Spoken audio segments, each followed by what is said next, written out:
Baik, saya akan menjelaskan mengenai COVID-5. COVID-5 sebagai IT Governance Framework. Nah, COVID-5 merupakan sebuah framework yang mana membantu perusahaan untuk menciptakan nilai optimal dari TI dengan menjaga keseimbangan antara menyadari manfaat dan mengoptimalkan tingkat risiko serta penggunaan sumber daya. Nah, pada COVID-5 itu membuat informasi dan teknologi yang saling berhubungan yang dapat dikelola secara holistik bagi keseluruhan perusahaan, mengambil seluruh tanggung jawab bisnis dan fungsional, terus memperhatikan kepentingan TI terkait stakeholder internal dan eksternal. Nah, prinsip dan kemampuan COVID-5 dapat diterapkan pada perusahaan berskala kecil besar, bagi yang swasta, non-profit, dan juga pada sektor pelayanan publik. Nah, tentunya sebelum ada COVID-5 pasti ada COVID sebelumnya. Ada COVID-1 yaitu mengenai audit, COVID-2 mengenai kontrol, COVID-3 manajemen, COVID-4 atau 4.1 yaitu mengenai IT governance, dan yang ini COVID-5, governance of enterprise IT. Nah, sedikit penjelasan perbedaan COVID-5 dengan COVID-4.1. COVID-4.1 dengan COVID-5 mempunyai beberapa perbedaan, terutama dalam proses pembagian domain dan aktivitas proses kerjanya. Pada kerangka kerja COVID-5 terdapat pemisahan yang tegas antara tata kelola dengan manajemen. Dengan adanya pemisahan ini, maka akan memudahkan bagi institusi yang ingin secara jelas memisahkan antara tata kelola dengan proses operasional yang rutin. Nah, ada 5 prinsip pada COVID-5. Yang pertama, meeting stakeholder needs. Kedua, covering the enterprise end-to-end. Applying single integrated framework, enabling a holistic approach, dan separating governance from management.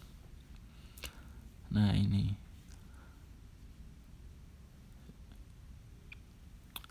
memenuhi kebutuhan stakeholder, meliputi seluruh kegiatan perusahaan, menerapkan satu framework terpadu, memungkinkan pendekatan holistik, dan memisahkan tata kelola dan manajemen. Nah, itu merupakan 5 prinsip dari COVID-5.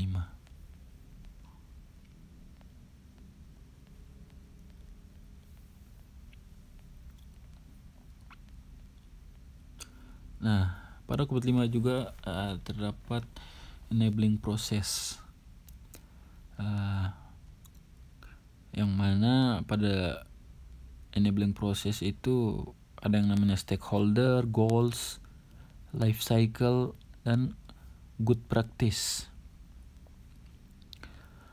Oke, stakeholder. Tiap proses memiliki stakeholder eksternal dan internal dengan peran dan tanggung jawab masing-masing.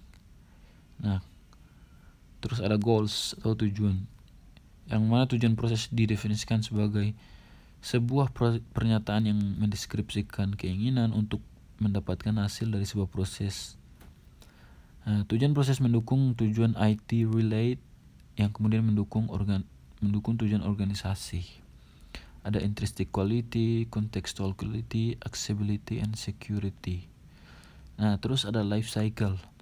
Setiap proses memiliki siklus, didefinisi, diciptakan, dijalankan, diawasi, lalu diperbarui. Terus ada good practice. COVID-5 enabling proses berisi model referensi proses yang dimana praktik terbaik dari proses internal akan dideskripsikan secara detail.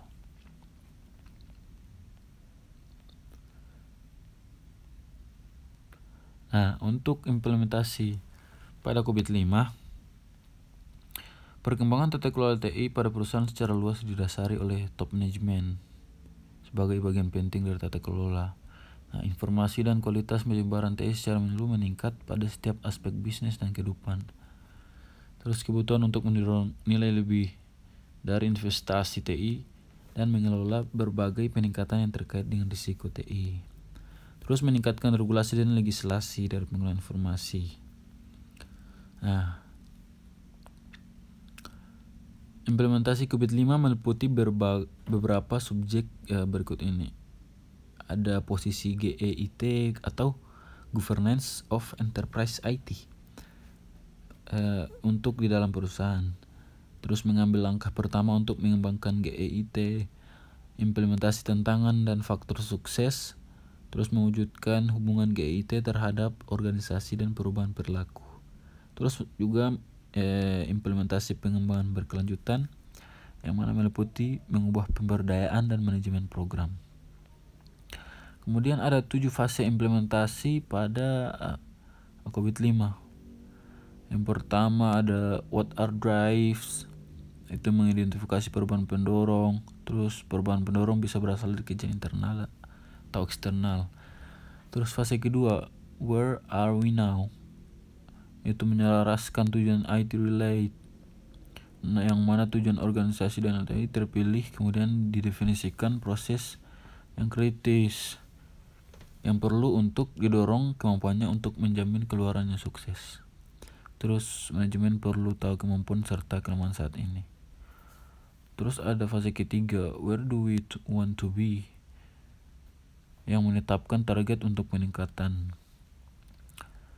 Terus fase keempat, what needs to be done, yaitu merencanakan solusi yang layak dan praktis untuk dengan mendefinisikan dukung proyek dengan cara menganalisa saat kasus bisnis dan merubah rencana untuk peningkatan. Terus ada fase yang kelima, yaitu how do we get there, yang implementasi dari solusi yang diusulkan ke dalam praktik keseharian dan melakukan pengukuran serta pengawasan untuk menjamin bahwa keselarasan bisnis dapat mencapai dan performa dapat diukur. Terus fase keenam, did we get there, yang mana fokus pada mempertahankan transisi dan peningkatan praktik tata kelola. Terus fase yang ketujuh, how do we keep the moment going, review kesuksesan dari inisiasi, identifikasi kebutuhan tata kelola dan manajemen, dan memaksa adanya kebutuhan untuk peningkatan secara terus-menerus. Ini juga memprioritaskan kesempatan untuk meningkatkan tata kelola teknologi informasi di perusahaan.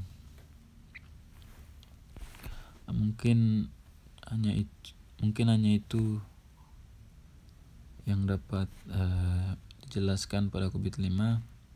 Selebihnya mohon maaf. Terima kasih.